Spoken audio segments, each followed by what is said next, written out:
good morning. How many of them? How many competitions? How we're back again today with another one. I want to talk about something. I'd say relaxing and positive phones. Great. Do you want to introduce yourself and introduce your co-host? Anyway, so sorry. My name is Ricky, and this is Tristan. So I think this all.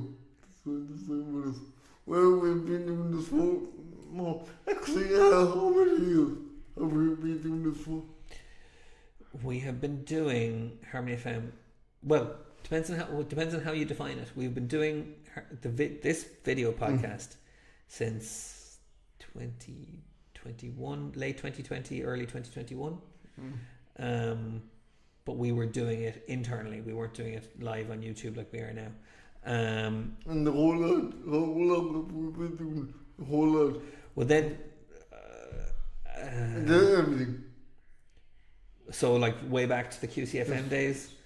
I mean, QCFM, which was sorry. What I mean is, when we set all this equipment up. That was early. That was like it was right after we came back here after COVID, but it took us a few months to set it up. So again, I'd say late 2020, early 2021. Been a while. Yeah, and it's taken many formats. Let me see. Let me just check our. Let me check how far we go back. But yeah, so we've been at this a long time. Doesn't feel like long, does it? Does it feel like? No. I mean, maybe we should do some kind of retrospective or something like that in terms of. Sorry, what was a retrospective, which is a look back at our history as an entity, as a project. So we are okay. Okay, so our first YouTube video was in 2023, but we've definitely been going longer than that. Yeah, so I'd have to check. Do you know what? I will check the. Here we go. The history on our Facebook page. So we used to post directly to Facebook. That's what it was, and so it just shows again how long it's been. Yeah, because remember I used to upload them directly to Facebook. Wow. Yeah. So anyway, this is dead air. I'm just scrolling here and it's taking ages. Videos. Here we go. Okay. Yeah. So we were kind of an internal thing. Oh, there we are. There's pictures of me wearing a mask. So that must be COVID. Not a mask on anybody else.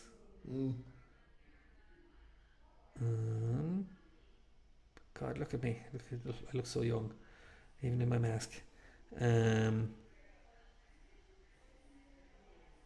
Thank God those days are behind us. Yeah, I mean, okay, so yeah, there's definitely early 2021. Some nice pictures of Nathan Carter here. That's it. So yeah, around March 2021. Oh, there we go. I think this is the. Yeah. Oh God, I've got a really. We had a really cool 2-camera setup with it. I'm just going to show this to Rick. Remember we had the cameras like that. That was very clever. I actually like that more than what we have now. So that was June 2021. That is class. So 5 years, give or take. Yeah, what are your thoughts on that? What are your thoughts on? We're going for a long time, and we haven't given it's a good thing. Mm. So Cool. I mean, I do want to ask you a question, though, and you will be into this as well as I am. So last week we were talking about a particular game genre. mhm. I think one of us got mixed up in some stage. So this game genre is called Bullet Heaven. Bullet Heaven. Yeah. Now, I think I got mixed up, you got mixed up also. You thought it was Bullet Hell, and I thought it was Bullet Heaven. Well, no, it's that I had only heard of Bullet Hell. So Bullet Hell are like games that are usually where's my hand? There it is. Vertical scrollers games where there's like millions of bullets coming against you and you're having to dodge them and stuff like that. They're like the old Japanese kind of they're usually like plane games. You're the fighter plane kind of dodging bullets, and that's Bullet Hell because they're almost impossible and like the so Bullet Heaven is the opposite, where you're the one shooting out the millions of bullets. So like in Vampire Survivors, you know what I mean? As you power up, you become the one that's sending out millions of bullets, and your enemies are not doing as much of that. So that's the distinction that I got caught on. But yeah, what do you think? Yeah, so a bit like the old arcade game, Space Invaders. Space Invaders would have been Bullet Hell. Or would it? No. Galaga would be more Bullet Hell. Never heard of it. So, okay. Yeah, because not every shooter, vertical or horizontal. So we're going vertical or horizontal, is a Bullet Hell. It all depends. That is defined by what the enemies are doing. So Space Invaders, here I go, find myself again, are like rows of bad guys going down and dropping, and they're not shooting you though. So Space Invaders, they're just coming down the screen, and when they get to the bottom and hit you, that's the game. That's you lose life. So that would not be a Bullet Hell, but Bullet Hell games would not exist without Space Invaders. So then you had Galaga, and you had other games where you're the ship at the bottom shooting up, but now the ships up here they're shooting back, but they're not trying to get to the bottom of the screen to hit you. And then they get more and more complicated, the animation, your powers and your power-ups and stuff like that, and then it's just this wall of enemy fire that you're yeah. I have to say I love Bullet Heaven games because they're so simplistic. While some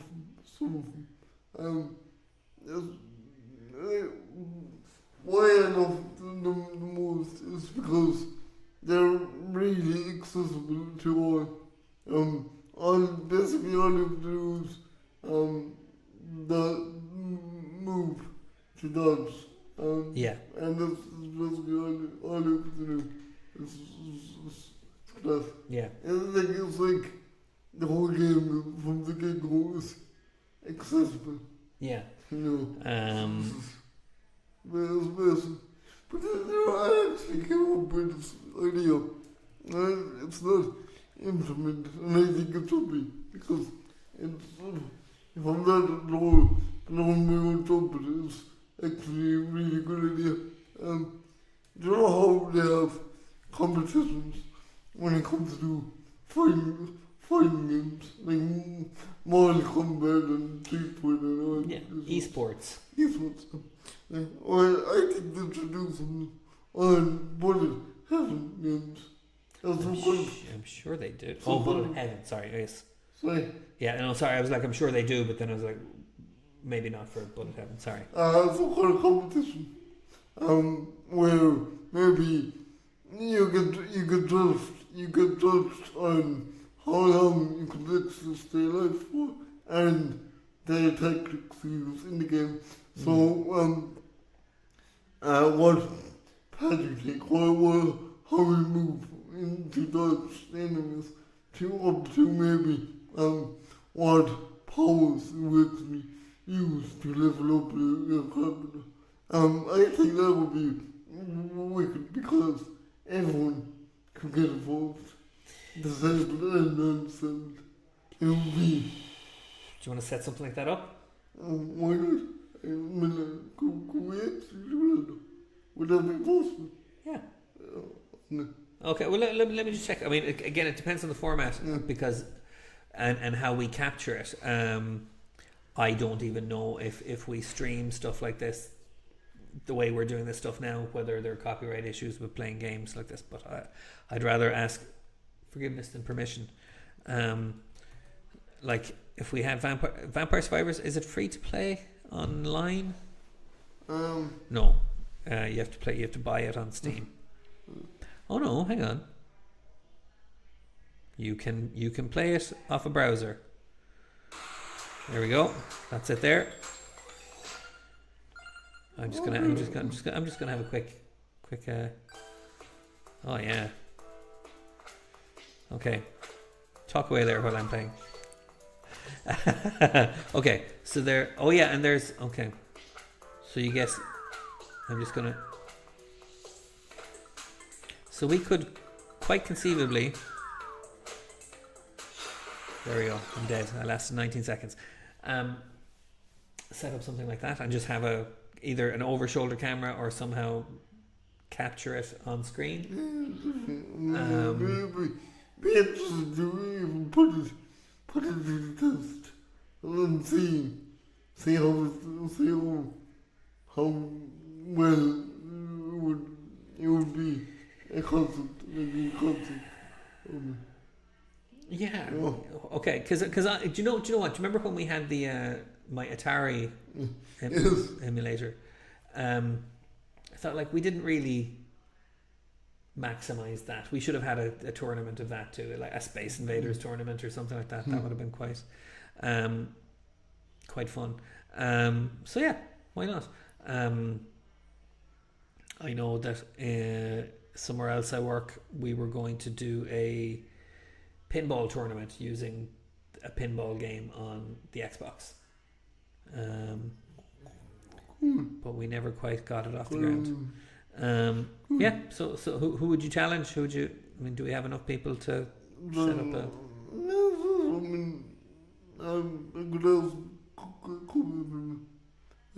We'd have to give people time to train because you have more experience. You know.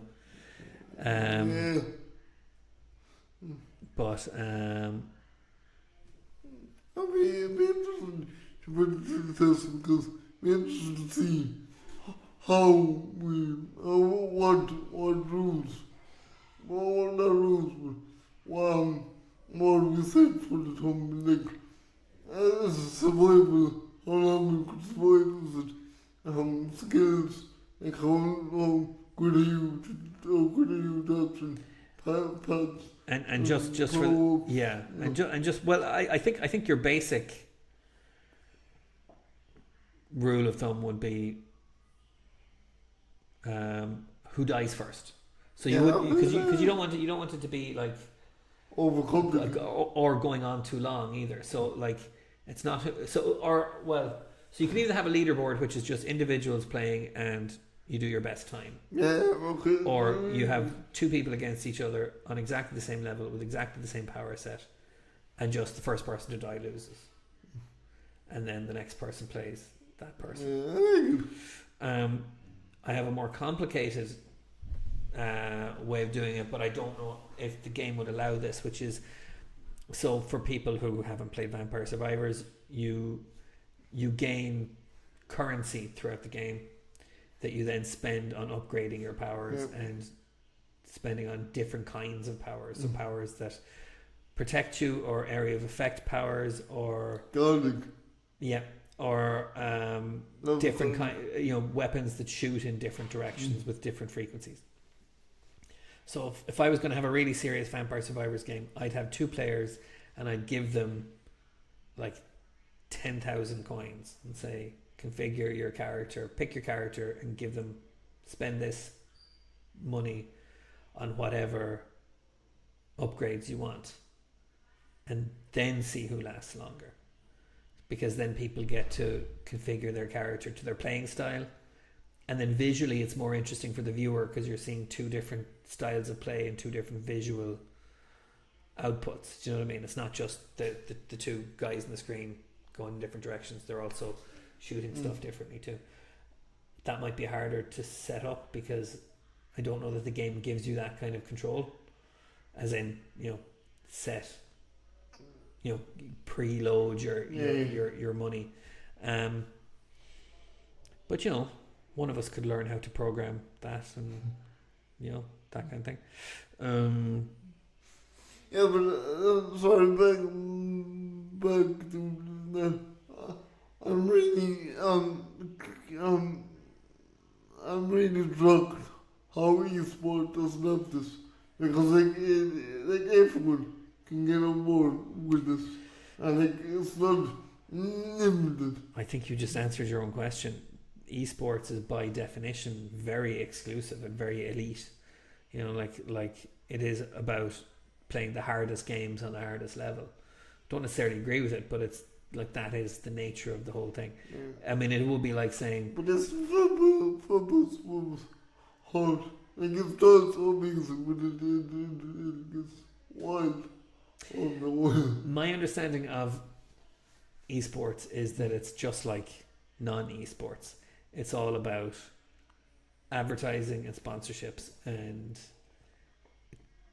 tickets to events and stuff like that. It is very economic and transactional. So you know, you have to, the level of play has to reflect that. So it's the same way, like anyone can play football, but only the best players make money out of it, you know what I mean? And only the best players get, and the best players make money for their team, for their club, for their sponsors, for you know what I mean? So that's what esports is. It's not any different to any other.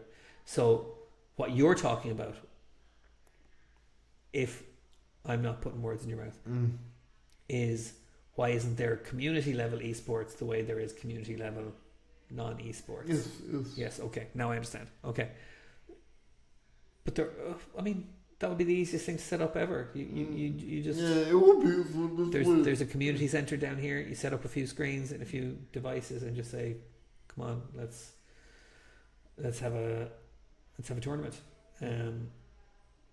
You might charge an entry fee and then make the pool of that the prize as a way of getting people in the door, and that's, you know, you've got it. Then it's just a matter of promoting it and advertising it and convincing people that all that horrible stuff that all public events are all about. What do you think? Yeah, I like it. I still would like a proper public e-sport event where like everyone's included. Like, because like, well, why not? Like we all players on Xbox, PlayStation, whatever. So, like, shouldn't we all be included in a single game? Again, to be honest, Isn't that what online play is anyway? it is, but it's not the same. Like, when you're in a room full of players, Right. no, it's a whole different thing rather than looking at a computer screen and knowing someone on the other side. Do you know what I mean? So, it's a sense of excitement and involvement and that kind of feeling, and just looking at everyone around you, they're looking at you playing, you're looking at them playing, and you're, you know, fun. yeah. I mean, the anonymity of online play is one of the reasons I don't do it. because people are very mean and it's not fun sometimes. But yeah, I like this idea. Like, I'm trying, and I feel like I've come across this somewhere, but the closest thing I can think of is, you know, libraries are great for stuff like that. Libraries will have board game competitions and things like that, like, or board game sessions where just people get to learn board games. And like, libraries are perfect for this because they have computers ready to go. You know what I mean? You like a mini esports thing that's all free browser games that's just for a crack. I reckon you'd get a lot of support for that straight away. Yeah, you would, but it could be a issue there. Controller was, you could stick a controller into a processor.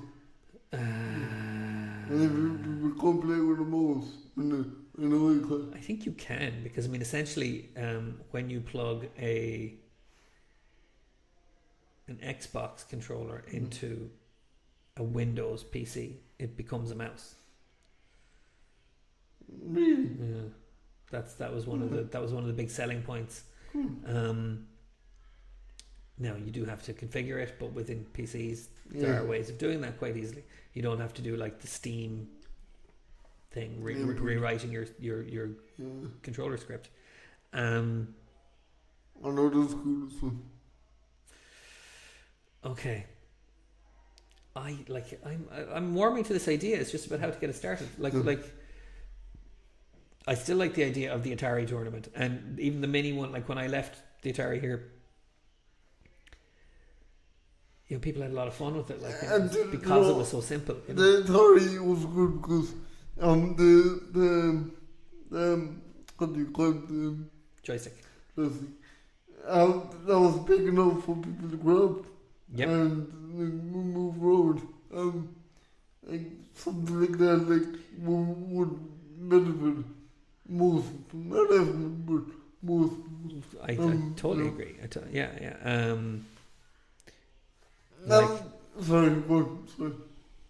Well, yeah. Again, the interface, like, it's an old assistive technology idea that, like, a device has to fit the person and the environment, and like Atari joysticks are, by virtue of their simplicity, hugely accessible, and then the games have to be accessible because of the simplicity of the controller, and also because of the graphical limitations of the Atari. But they're still fun, you know. Like, they're still like you played that Outlaw game with the two Stickman Cowboys, and like I've had that game on at home, and people love it. You know, people think like, oh, this looks stupid. Oh, hang on, like, you know, I just got you. I just shot you. You know, yeah, exactly. So like, it's a lot of fun to be. And if these things are more about fun than anything, then simplicity is key, because that's the complex stuff is less fun, or it's less fun in a group. You know? Do you ever play any like? I suppose I'm bringing my own stuff here. Like, we're big fans of board games in our house, and by which I mean not your standard board games, but like I don't know what the word for them is, but like, you know, niche board games, like unusual board games, like not your standard chess, backgammon, Monopoly, whatever. And like, these games have a very delicate learning curve, in that if they're too simple, they're not fun. If they're too hard, they're not fun. But if they're just right, you get, like, so there are lots of games. We have games where there's like multiple phases to a turn, and some of those phases have to do with cards, some of those phases have to do with moving pieces, some of those phases have to do with some other kind of task, like assembling something. And so we had a game called Isle of Cats, which is a game where you're rescuing cats from an island, and you have to use cards. You have currency, which are fish that you pick up, and then you also, when you rescue a cat, that cat is like a Tetris shape, and you have to fit him onto your ship, which is a grid, and you have to fit as many cats and you have to match them by color. So it's more like 3 different games in one. You know, it's a little bit Tetris, a little bit of a card game, a little bit Monopoly. You know, but it's very engaging. So then we had this kind of idea that we get a new game every year. So I got this game called Root, which is an asymmetrical war game, but it's set in a forest, and all the factions and the armies are cute little animals. So there's a cat army, and there's a bird army, and there's a woodland creature army. And we're really struggling with it because the rules have not clicked with us yet. So every time we play it, it just feels like, oh, are we doing this right? Or did we forget a rule? And like, we're losing interest in it. Even though we know it's a good game, we just, the learning curve has just not quite, we haven't gotten over it yet. Whereas then when I was in a secondhand shop over Christmas, I bought a board game based on the Alien movies. And that game has a very complicated sequence of moves as well. But for some reason we got that immediately, you know, like that, like one or 2 playthroughs were like, this makes complete sense. But like with Root, every time a turn comes around, someone's going, what do I do again? How do I do this? And it just feels like work, you know. So to bring all that back, the esports tournament, you know, the casual esports tournament should move towards simplicity rather than complexity, and should be quick, should be fast moving. So it should be, you know, people being able to have as many turns as they can to get the hang of things. Because I did look this up, and apparently it's about skill, it's about button mashing, combos when it comes to fighting games in the esports. But it's even about understanding the graphical interface of the games. Like, have you heard of what a hitbox is? Yeah, when you come close to a character. Well, yeah, the hitbox is the part of the character's image, graphic design, that registers a hit from another character.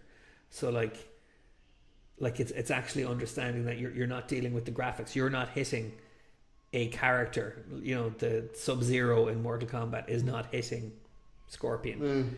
You know, this part of the graphic of Scorpion is trying to connect with this part of the graphic of Sub-Zero. So you're thinking in terms of like almost like a programmer, you know, like that. And like you have to know exactly what the responsiveness of your controller is so that you can maximize your combos. So it's not just button mashing, it's knowing exactly what the responsiveness of the button is so that you hit it the right number of times. Like that's a level of engagement. Like that's why these guys are professionals, because it's what they spend all their time thinking about and working on. You know? But like it's not the same as purpose moves. When you can get pretty close and not get hit, but it depends on how close you get. Right, but they understand that from an almost programming level. You know, that like they're like when I play a Batman game, I'm thinking about Batman. I'm not thinking about like where the programmer put the parts that connect with each other on the screen. You know what I mean? Which is what esport guys do. You know. No, I get that, but I don't get it because the whole idea is to have fun, and it was serious. But at the end of the day, it should be fun as well. I'm sure it is fun for them to do that, and because being good at anything is fun. You know, I like there's a podcast I listen to, where one of the presenters is a former professional Guitar Hero player. So like, he could play. You know, like what a weird thing to make money out of being good at. You know, but still, yeah, he like. It opened a lot of doors for him and that kind of thing, and it made him very popular, and people would come and watch him play Guitar Hero, and he was an excellent guitarist. Anyway, nobody came to see him play guitar. It's very strange. I'm trying, and I will come back to this, but I just would love to see that happen. in public. You get really offended in that. Because like, why not? But I mean, I agree. I feel the same way. But like, And I don't know why it's not being done already. That's all.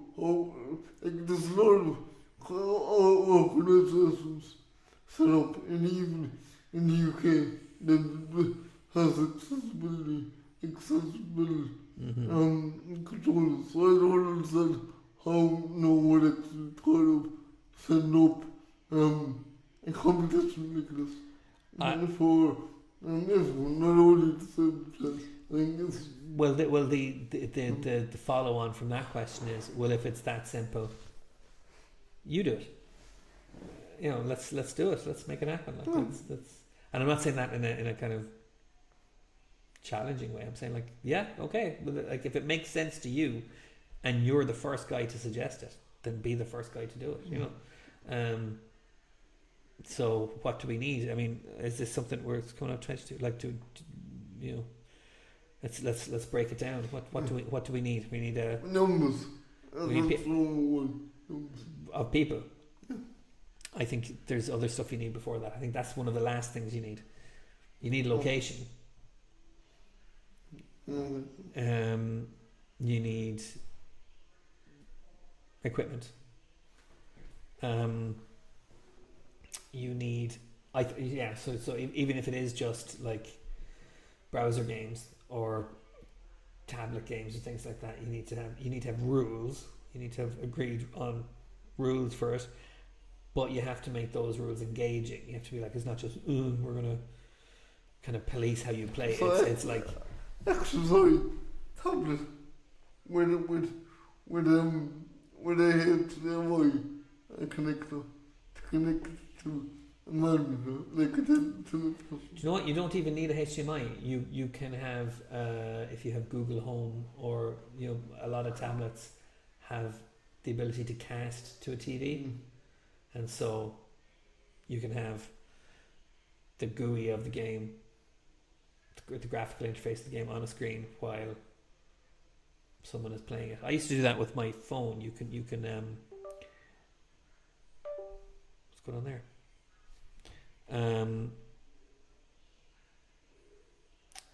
I used to cast games from my phone onto my TV, but it's hard. That's hard to do because you still need to see what your finger's doing while you're watching what's going on the screen. But you could do that like if people have in controller to control it, you wouldn't have to actually look at the tablet, or they have to look at the monitor. Right, but again, if we're talking about simplicity, then we're talking about like if people are used to kind of doing it on touch screens on the phone. So the thing is, the person plays the game on their phone. It just happens to be casting to a screen, and that's what the audience sees. So you need two TVs capable of that. You need some kind of agreement, and then what you need is two phones that could do this, that belong to the organizers, because you can't have people use their own phones because you wouldn't know how they've configured the game to their advantage. So you'd have to have two fresh installs of the game on two different phones casting to two TVs, and then you just have to have a system for how people can take their turn. And then so what we need, how I think of it is I'd look at other esports tournaments. I'd look at chess tournaments. I'd look at how chess tournaments work, because you know, in chess tournaments it's all done in pairs, but people get to have more than one game, because you know, if you get knocked out in your first game, there's like that's unsatisfying. You know, you've come to this chess tournament and you only get to play one game.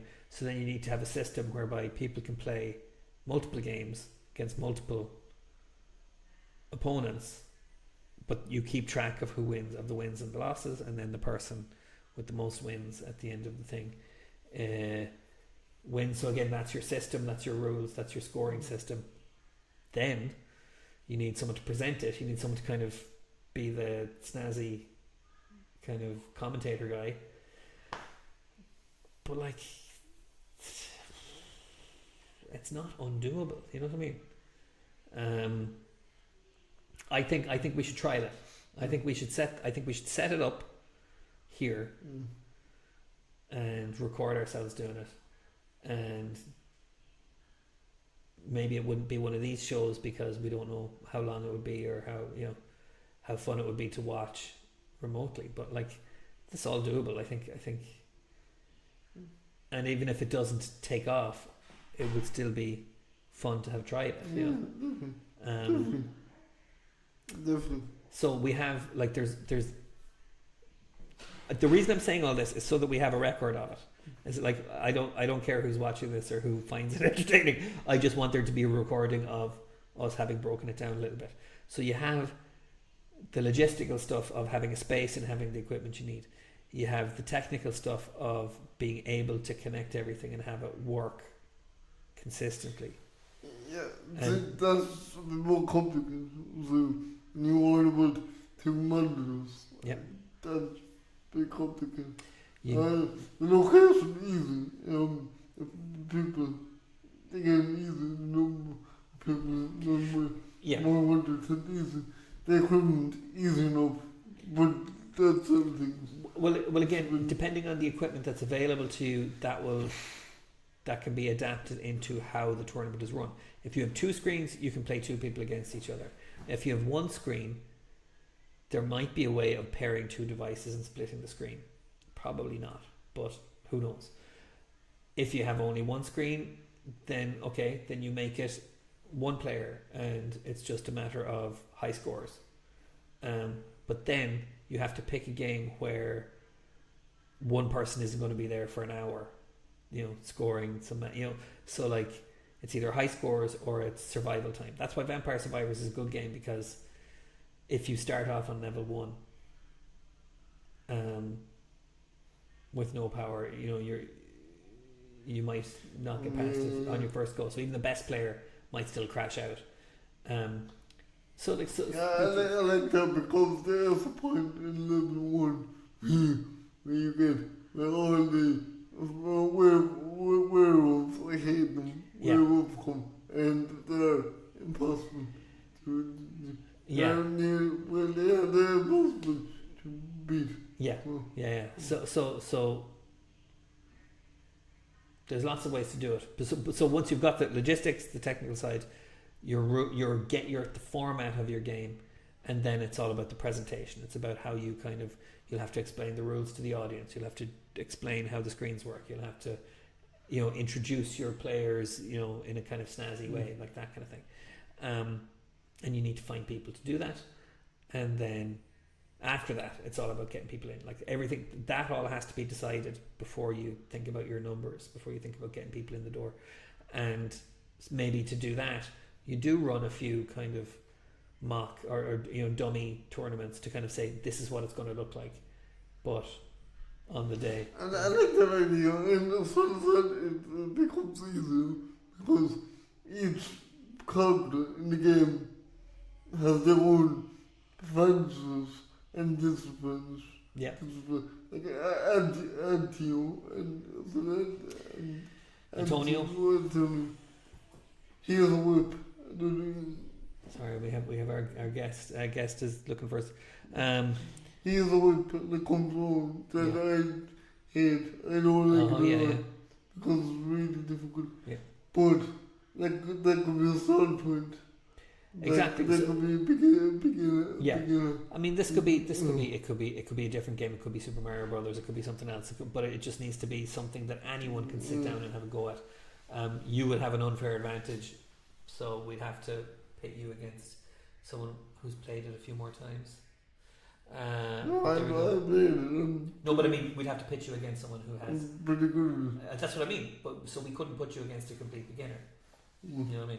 I know I'm not good with Antonio. So. Now maybe we could do something like, well, you're the expert, so the winner of the tournament side gets to play you. You're the kind of the boss, the final boss. Okay, we got something to think about. I think we should make a move on this. Our guest is looking to come in, so let's finish on that. But I'm glad we have a recording of our plan. So yeah, might be making a tournament on Vampire Survivor, something I actually haven't saw happen yet. So we might be the first to do it. Set up a tournament using Vampire Survivors. So yeah, we'll see how it goes. He's coming in. So we can start wrapping up. Do you want to do so do we have a plan? Do you want Yeah, definitely. Without a doubt, definitely want to do this. I don't want to say we'll do this and just abandon it. Or Yeah. this is something that's going to happen if you want for it. Definitely. Okay. So, I have an idea, Hmm. which is I have a projector. the mini one. Yes, that can work off a USB, but it can also work off a Chromecast. So Chromecast is like a wireless Google device for streaming from an Android phone onto a TV. So I could try connecting. What do you play Vampire Survivors on? iPad. Do you have Google Home? No, but So we'll have to set that up for you. So what we'll have is we'll project. Where's my hand? We'll project the game onto either a wall here or onto our curtain there, our blackout curtain, and try and record you playing from your screen onto the projector. We'll just get that technical aspect dialed in, because if we can do that, we can do that with any TV. And if we can do it with a projector, all the better, because then we just have to get funding for 2 projectors, and we can do it anywhere then. It can be against any white wall. It doesn't require 2 big TVs, you know what I mean?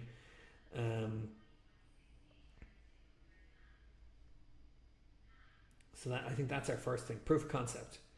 Proof that two people playing Vampire Survivors against each other can be done.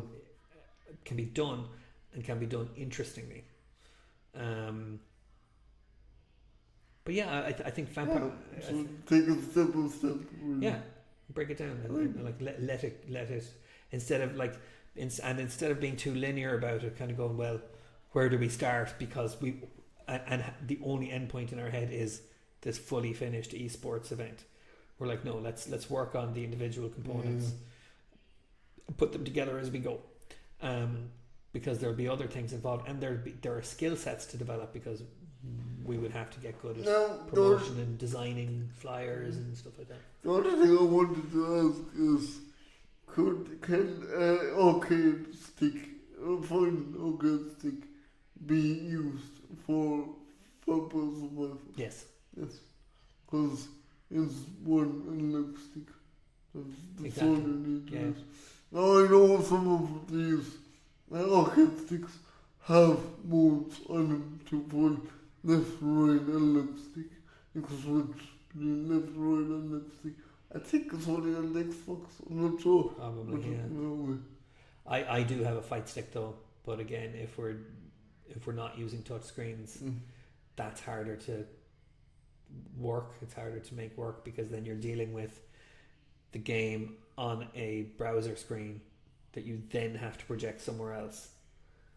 You know what I mean? So that an audience can see it. Do you know what I mean? No, sorry. So if you're playing the game on this PC here Yes, with the fight stick, yes. we still would need a way of getting that visual feed onto another screen for an audience to see. Do you know what I mean? Yeah, because you'll be using USB. So And you're using a screen. Whereas if you're casting from a device that you're playing in your hand, that's taken care of. okay. Do you know what I mean? And then what you're doing is you're engaging in the most common form of gameplay there is, which is people playing on their phones. You know, so that's, I think the fight stick, as useful as they are, is less accessible because it's less casual. You have to know how to use them, whereas everyone plays touchscreen. So like because you could just as easily have people playing Candy Crush or one of these like real dopamine farms against each other. But I have to point out that it is I don't know why this is the latency between the stream and the game is that doesn't matter. significant. That doesn't matter because you're not playing through the screen. You're playing. Sorry, what I mean? Sorry. Oh, I'm sorry. But between playing on a screen and playing directly with a device. Yes. Yes. Because when I played with There's a controller, yeah. it was a lot more. It's more immediate. Yes. Yeah. Sorry for talking over you. Yeah. That's true. But if everyone's playing on a screen, everyone has that same disadvantage. And the only reason that delay is on the screen is because if it was more immediate, your finger would always be covering the character. Do you know what I mean? Yeah, but you can touch anyone. A different part, yeah. So, Okay, yeah, I see what you mean. But that is all touchscreen games that have got like any ports of an arcade game onto iPad have that delay. You just kind of factor that into how you play. Even I would say like using a fight stick, using a joystick, it feels immediate, but it is. but it isn't. And like because even when you move a joystick to the left, the time it takes to move it to the left, you factor out of your brain.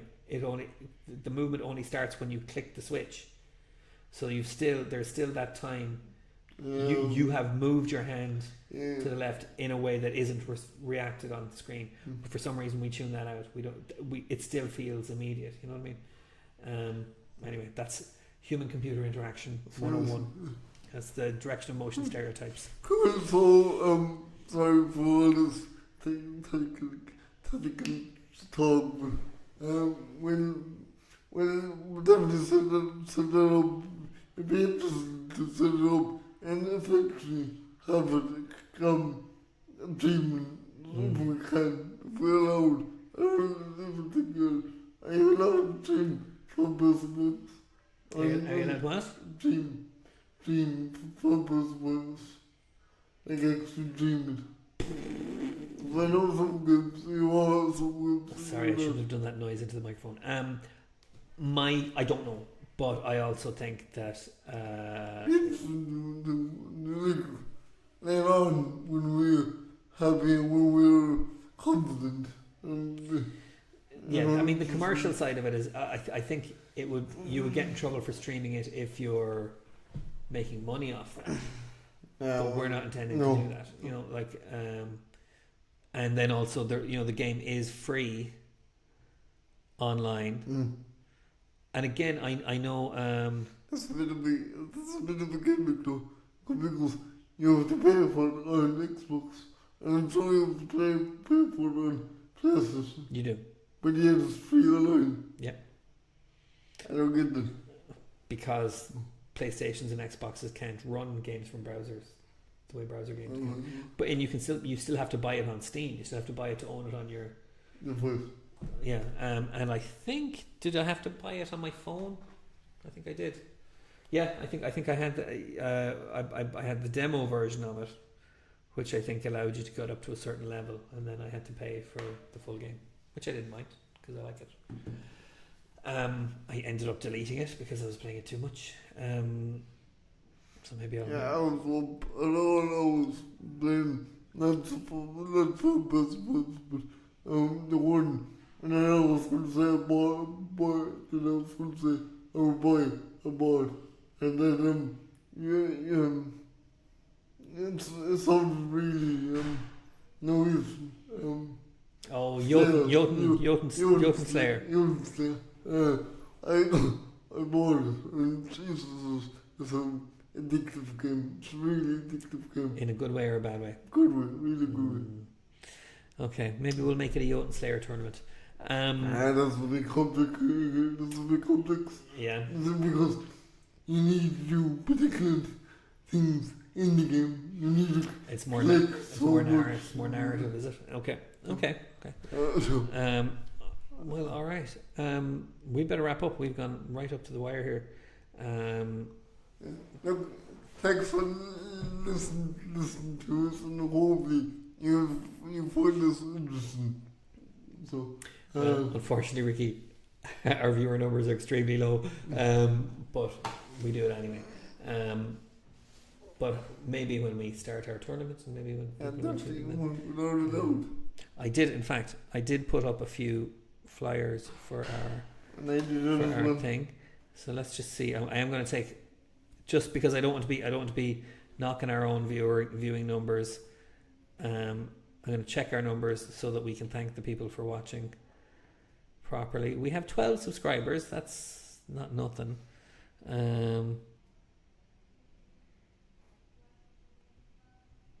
Analytics. Oh, we've had a few good hits. Tuesday, 24th of February, we got 8 viewers. That's not bad. We're fairly consistent. 1s and 2s, 4s around the place. Yeah, not too bad. We've had 20 views in the last month, so that is improvement. It's not a lot, but it's good for us. So thank you, people, for watching. Please continue to check us out and share. You can share this with people. We'd love to grow. Snap, you owe me. Okay, let's sign off. Bye.